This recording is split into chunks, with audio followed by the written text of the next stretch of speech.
Eco Tejas, world class electric bike, అతి తక్కువ ధరలోనే. So ఇంకొన్ని పిక్స్. సో నిహారి ఎప్పుడు ఇది పెళ్లి కాకముందా? బిఫోర్ మ్యారేజ్ 2007 మా మేనమామ వాళ్ళ ఇంటికి వెళ్ళాను. అమ్మలాగా ఉంటారు కదా మీరు? ఇద్దరులాగా ఉంటారు. నెక్స్ట్ ఇది పెళ్లి ఫోటో. Marriage pick. అంకుల్ పెళ్లి కూతురుగా బాగా ముస్తాబ్ చేసి కూతుర్ని బాగా చూసుకున్నారు అనుకుంటా. అప్పుడు ఏ ఇయర్ ఇది? 2009 February 27th.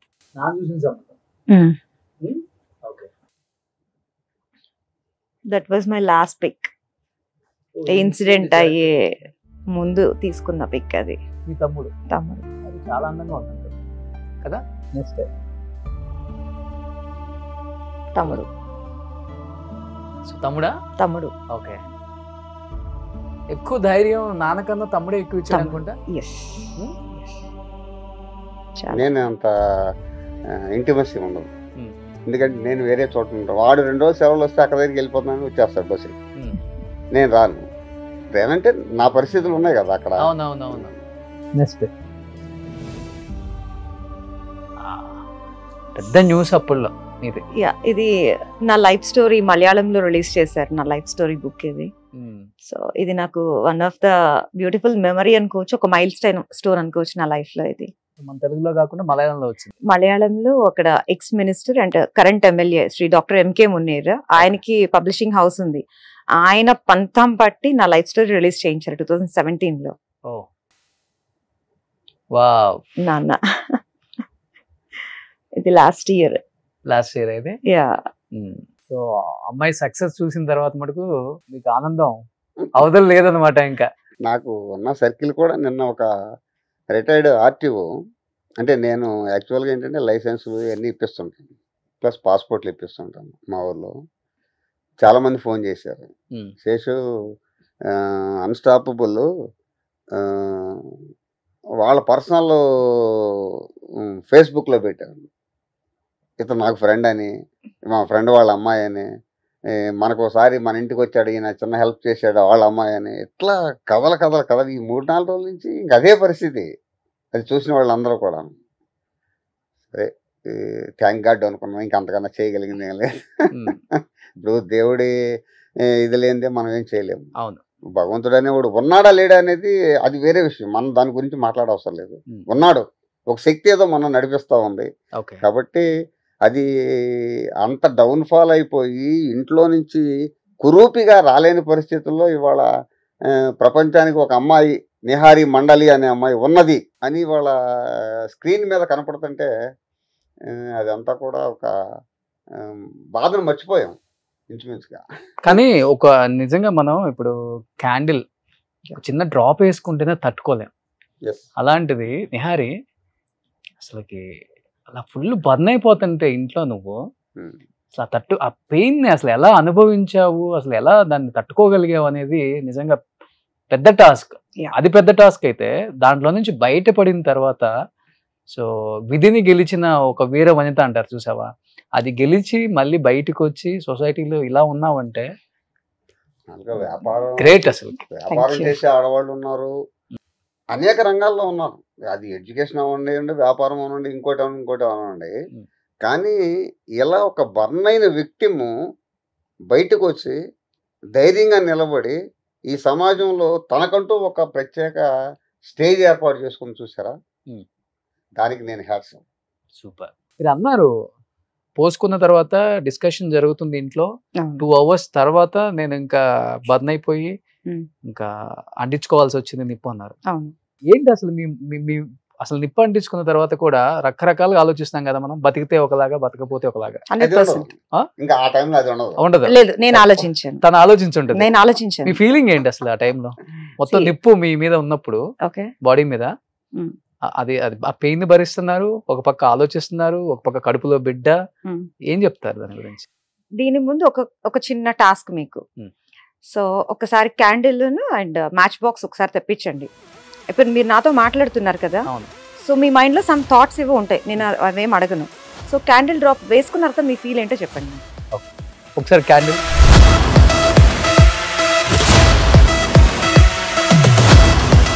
ఎవరి కాళ్ళు ఇలా వాళ్ళ లైఫ్ని ఇలా ఎవరు చేసుకోలేరు కదా. ఓకే. సో నా చెయ్య కాలాలని నేను అనుకోను. ఒక్కసారి మీకు మీరు ప్రయత్నం చేయండి, మీరు చేయండి, మీరు తీసుకోండి.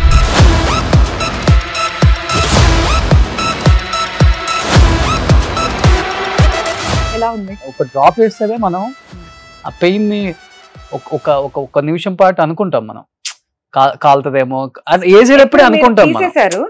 తీసారు, తీసిన తర్వాత బర్నింగ్ సెన్సేషన్ ఉంది, still it is there. Yeah, ఇంకొక 5 minutes ఉంటుంది అది. ఈ టైంలో మీరు రకరకాల ఆలోచనలు అనవసరంగా వేసుకోకుండా ఉండాల్సింది. బర్నింగ్ సెన్సేషన్ ఉంది. సో నేనేం చేశానంటే, కాలుతుంది, దానికి సొల్యూషన్ లేదు, ఐ నో దట్. సో ఇప్పుడు ఏంటి, ఆ పెయిన్ ని నేను ఫీల్ అవ్వాలి. So I have to accept that. Suicide చాలా తప్పు, నేను 100% ఖండిస్తాను. రకరకాలుగా బిల్డింగ్ మీద నుంచి దూకుతున్నారు, హ్యాంగ్ చేసుకుంటున్నారు, లేదంటే స్లీపింగ్ పిల్స్ వేసుకున్నారు, రకరకాల థింగ్స్ ఉన్నాయి. అవన్నిటి గురించి నేను మాట్లాడను. కానీ ఏదైనా సరే ఇలాంటి ఇన్సిడెంట్స్ అనుకోని సందర్భాల్లో కూడా జరిగినప్పుడు నాకు అయిపోయింది, నాకు కాలిపోయింది అనటం కాదు, దాన్ని రియాలిటీని మనం మార్చకుండా అసలు నాకెందుకు జరిగింది, సో దీని నుంచి నేను ఎలా బయటపడాలి, లేదా అట్లీస్ట్ నా కడుపుకి నేను తినాలి. నా మీద కొంతమంది ఇన్వెస్ట్మెంట్ పెట్టుంటారు పేరెంట్స్, ప్రేమ కావచ్చు, డబ్బులు కావచ్చు, ఏదైనా వాళ్ళ టైం కావచ్చు. సో వాళ్ళకి బర్డెన్ అవ్వకుండా మనకి మనం బయటపడాలి అన్న ఆలోచన ప్రతి ఒక్కళ్ళు చేయాలి. నేను అదే చేశాను. జరిగింది ఏదో జరిగిపోయింది, జరిగింది. తర్వాత గురించి నేనే ఆలోచించాలి, అంతే అంతే. ఇప్పుడు ఉరిశిక్ష విధిస్తారు, ఎంతో మంది ఎన్నో రకరకాల తప్పులు చేస్తూ ఉంటారు. సో వీళ్ళందరికీ ఉరిశిక్ష విధించిన తర్వాత కూడా నీ చివరి కోరిక ఏంటని అడుగుతారు జనరల్ గా. అవును, నీ చివరి కోరిక ఏంటని చెప్పినప్పుడు వాళ్ళు డిజైర్ చెప్తారు, నాకు ఫుడ్ అంటారు, లేదా వాళ్ళని కలవాలి, వీళ్ళని కలవాలి అంటారు. సో అట్లాగే మాలాంటి వాళ్ళని ఇలాంటి ఇన్సిడెంట్స్ జరిగిన తర్వాత నువ్వు తప్పు చేసావు, నువ్వు నీ లైఫ్ స్పాయిల్ చేసుకున్నావు, నీ ఫ్యామిలీ ఇబ్బంది పడుతుందని కాదు, దాని నుంచి మేము బయటకు వచ్చే ప్రయత్నం చేస్తున్నప్పుడు మమ్మల్ని ఇంకా కుంగతీయొద్దు అని చెప్తాను నేను. సో సమాజంలో వాళ్ళే ఎక్కువ మంది ఉంటారు. 100%. ఈ పెయిన్ కన్నా సొసైటీ నుంచి వచ్చే పెయిన్ ఎక్కువగా ఉంది. దాంతో కంపేర్ చేస్తే బర్న్స్ పెయిన్ నాకు nothing. I'm talking about my self. అది నాకు నథింగ్. ఇనిషియల్ గా ఎక్కువ భరించావమ్మా? భయంకరంగా భరించాను. ఎందుకు బ్రతికానా, ఫైట్ చేసేదాన్ని, నన్ను ఎందుకు బతికిచ్చారు అని చెప్పి, మీ స్వార్థం కోసం నన్ను బతికిచ్చారు. వాళ్ళకి పాపం ఫ్రస్ట్రేషన్ వస్తే, చస్తే చచ్చిపో, మాకు సంబంధం లేదు, ఇంకా అనవసరంగా బతికిచ్చాం. వాళ్ళ పెయిన్ వాళ్ళకు ఉంటుంది, ఎందుకంటే వాళ్ళు మనీ స్పెండ్ చేయగలరు కానీ వాళ్ళ ఎమోషన్స్ నా మీద స్పెండ్ చేయలేరు కదా. సో అట్లా. ఎక్కడ ఇన్స్పైర్ అయ్యావు లైఫ్ లో గట్టిగా, ఏదో ఒకటి సాధించాలి, నేను I have to prove my self అన్న నోట్లో మూపించాలి ఉంది. కానీ అది ఆ మాట మాత్రం, యుద్ధంలో గెలవడం అంటే శత్రువుని చంపటం కాదు, శత్రువుని ఓడించడం. ఆ డైలాగ్ మాత్రం నా లైఫ్ని కంప్లీట్లీ చేంజ్ చేసింది. అప్పటి వరకు ఏంటంటే అబ్బాయి మీద రివెంజ్ తీర్చుకోవాలి, పెళ్లి చేసేసుకుంటున్నాడు, నేను ఇట్లా సఫర్ అవుతున్నాను, నేను సర్జరీస్ అవుతున్నాయి, నాతో ఎవరు మాట్లాడలేదు, అది నా మైండ్లో బాగా పడిపోయింది. లేదు, బర్న్స్ బెడ్ మీద ఉన్నప్పటి నుంచే లేదు, నన్ను నేను ప్రూవ్ చేసుకోవాలి. సో అన్నట్టు అప్పుడు 1 by 1 నేషనల్ జియోగ్రఫీ ఛానల్స్లో ట్యాబు అని స్టోరీస్ ఇట్లాంటివన్నీ చూసి, ఓహో నాకన్నా ఇంకా దీనమైన స్టేజ్లో చాలా మంది ఉన్నారు, so I'm in a very better position అన్నట్టు వాళ్ళతో లైఫ్ కంపేర్ చేసుకుని నేను బయటికి ఎట్లా రావాలి. పవన్ కళ్యాణ్ గారిని కూడా కలిసారు కదా? ఎస్, ఏం చెప్పారు పవన్ గారు? సో యాక్చువల్లీ కళ్యాణ్ గారిని కలిసిన ఫస్ట్ డే వచ్చేసి, నాకు మీరంటే చాలా ఇష్టము, సో నేను మీ పేరు టాటూ వేయించుకున్నా అని చెప్పాను. ఆయన ఇలా చూస్తూ ఉండిపోయారు. ఎక్కడ వేయించుకున్నారు? So this is Pawan Kalyan.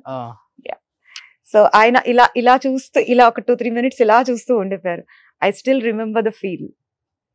So ఆయన చాలా సంతోషం ఫీల్ అయ్యారు, చాలా హ్యాపీ ఫీల్ అయ్యారు. సో దాని తర్వాత ఇంకొక 2-3 times కలిసాను నేను. యా, సో అట్లా. సో గ్రాడ్యువల్గా 1 by 1 మీలాంటి అందరి సపోర్ట్. ఇనిషియల్ స్టేజ్లో ఏంటంటే అందరూ కూడా పడిన బాధ మీద ఫోకస్ చేశారు తప్ప నా డిజైర్ ఏంటి, అసలు నేను దేనికోసం పనిచేస్తున్నాను, నా డ్రీమ్ ఏంటి అన్నది స్లోగా people are focusing on that. So దాని తర్వాత మీ మీడియా సపోర్ట్ వచ్చిన తర్వాత, మీడియా ద్వారా చాలా బాగా మీరు next level only because of media. మనం మాట్లాడుకుంటే ఈ 4 గదుల మధ్యలో 4-3 ఏదో మాట్లాడుకుంటాం, కానీ ఒక పర్సన్ వరల్డ్ వైడ్ నిన్న కెనడా నుంచి ఫోన్ వచ్చింది నాకు. బా అన్స్టాపుల్ అమ్మాయి చూశాను, నా పిల్లలందరికీ చూపించాను. అట్లాగే నాకు చాలా కంట్రీస్ నుంచి ఫోన్ వచ్చింది. రిలేషన్ ఉన్నారు కదా, రిలేషన్ నాకు పబ్లిక్ రిలేషన్ ఎక్కువ. ఇంచుమించుగా నేను పాస్పోర్ట్ ఇప్పించినప్పుడు ఎవరు కూడా విమానం ఎక్కడ లేడు, కొన్ని వందల మందికి ఇప్పించాను. నేను ఎక్కలేదు అని అన్నవాడు నాకు తెలిసి ఎవరు లేదు. నేను అప్పుడు అంటాను, అరే కాలిపోయి కురీపులాగా ఉన్న నా పిల్ల ఎక్కింది విమానం, మీరేంట్రా నా చెయ్యి హస్తవాసి, మీరు ఎప్పటికన్నా ఎక్కడికన్నా పోండి. ఎన్ని దేశాల నుంచి ఫోన్ వచ్చిందో తెలుసా నాకు? నాకే అన్ని కాల్స్ రాలేదు బేసికల్ గా, డాడీకి అన్ని కాల్స్ చాలా చాలా కెనడా నుంచి ఫోన్ చేసి ఆయన అయితే చాలా, ఒక ఆయన అయితే యుఎస్ నుంచి, వాళ్ళందరూ పెద్దవాళ్ళు, వయసులో పెద్దవాళ్ళు.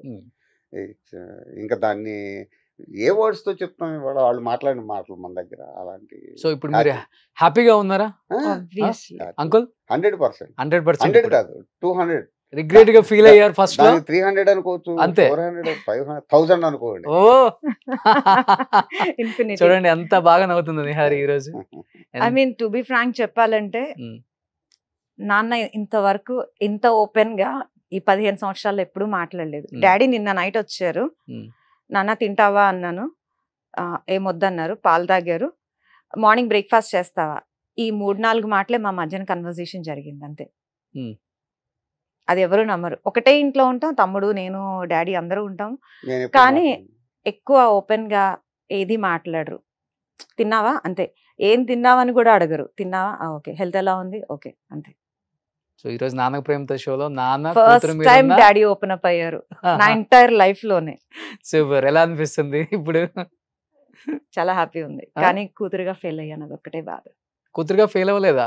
కొన్ని విషయాల్లో ఫెయిల్ అయ్యాను. 400% సక్సెస్ అయ్యాను. మేబీ అది నాకున్న కొన్ని పాయింట్స్ లో అందరి కూతురులాగా మా నాన్నని చూసుకోలేకపోతున్నాను, ఒక్కటే బాధ. వస్తుంది, టైం వస్తుంది, అన్నిటి టైం వస్తుంది. బట్ నాన్న ఇప్పుడు అలా ఫీల్ అవ్వట్లేదు. లేదు, తల్లిదండ్రులు పిల్లల దగ్గర నుంచి ఏం ఆశించరు, కానీ అది వాళ్ళ ప్రేమ ఒకటే ఆశిస్తారు, ప్యూర్ లవ్ ఉంటుంది, అదొకటే. సమాజంలో కొన్ని కుటుంబాలకి ఫైనాన్షియల్ మ్యాటర్ అవ్వచ్చు, లేకపోతే ఆర్థిక ఇబ్బందులు, ఏదన్నా అవ్వచ్చు, కానీ దాని మూలంగా కొంత ఎఫెక్షన్ తక్కువచ్చు, లేకపోతే ఇంట్లో 3-4 పిల్లలు ఉండి వాళ్ళ మధ్య ఏదో డిస్ప్యూట్ ఉండో, లేకపోతే ప్రాపర్టీ డిస్ప్యూట్ ఉండో, లేకపోతే బయట నుంచి వచ్చిన కోడళ్ళలో 2-3 అన్నదమ్ములు ఉంటే చిన్న చిన్న వాటికి ఏదో చేసుకోవటం, ఇవన్నీ కూడా ఏంటంటే వాటిని మనము సమాజంతో పాటు నడుస్తూ ఉంటుంది తప్ప అది మనం ఆపేది కాదు, ఆపలేము కూడాను. అది నేను బాగా నమ్ముతాను. ఎవరి కుటుంబ పరిస్థితులు వాళ్ళకు ఉంటాయి. పెద్ద కుటుంబం అది, ఇటువరకు అన్ని పెద్ద కుటుంబాలే, ఇవాళ చిన్న కుటుంబాలు అయిపోయినాయి. ఎవరికెవరు 3 కూర్చుంటే టేబుల్ ముందు 3 ఫోన్లు వేసుకొని కూర్చుంటాం. ఇంకా నీ గురించి నేనేమో మంచిగా మాట్లాడాలా, నువ్వు నా గురించి ఏం మాట్లాడాలి, డెప్త్ నీకేం బాధ ఉందని అడగటానికి ఏం లేదు. సెల్ ఉందా లేదా, సెల్ ఏంటి చూస్తున్నావు అని అన్నాం అనుకోండి, తండ్రి ఏదో వస్తుందని చెప్తారు, కాదని అనలేము. వాళ్ళు మనంతా అయిపోయారు కదా. అదే చిన్న చిన్న పిల్లలు అయితే ఒక దెబ్బ కొట్టగలం. ఇవాళ ఆ పెద్దవాళ్ళనన్నా మనం మాట్లాడించడానికి అవకాశం ఉంది, కానీ చిన్నపిల్లలు వాడు సెల్ అనేది భోంచేయడు, మీరు ఏం చేస్తారు చెప్పండి?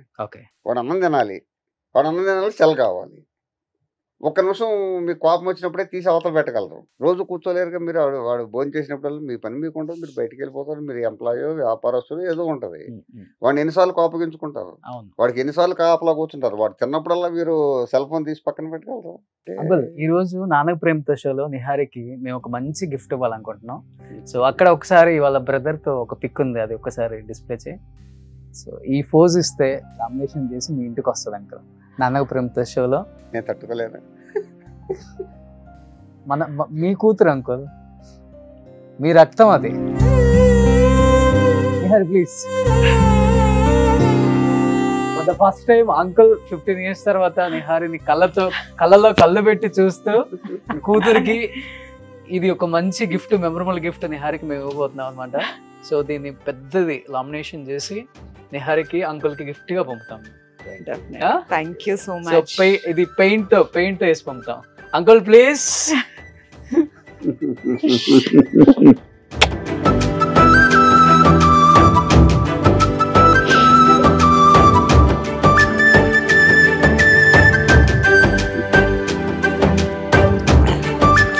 ఏం చెప్తాం నీ మాటల్లో? నాన్నకు ప్రేమతో. నాన్నకి ఎప్పుడు ప్రేమతోనే Okay. అందరం కూడా. Yeah. So last year expect చేయలేదు కదా. అస్సలు ఎక్స్పెక్ట్ చేయలేదు. సో అంకుల్, నాకు అసలు సిచ్యువేషన్స్ ఇలాంటివి వస్తాయి. So thank you uncle, thank you so much. మంచి బిడ్డని కన్నారు. సో మంచి మంచి వాల్యూస్ తో పెంచారు. ఆ వాల్యూస్ తో పెంచారు కాబట్టి తనేంటో అని తను చూసుకోకుండా అద్దంలో తను చూసుకుంటే తన నిహారి ఏమో కానీ బయట సమాజానికి తను ఒక సోషల్ సర్వీస్ చేసే ఒక గొప్ప అమ్మాయి, ఒక గొప్ప ఉమెన్.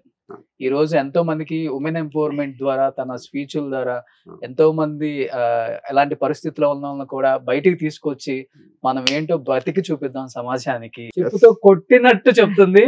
సో అలాంటి గొప్ప కూతుర్ని కన్నారు అంకుల్. నిజంగా thank you so much. Accept చేసి ఇంత దూరం వచ్చి నాన్నకి ప్రేమతో షోలో పార్టిసిపేట్ చేశారు. And first of all thank you, మీకు థ్యాంక్ యూ.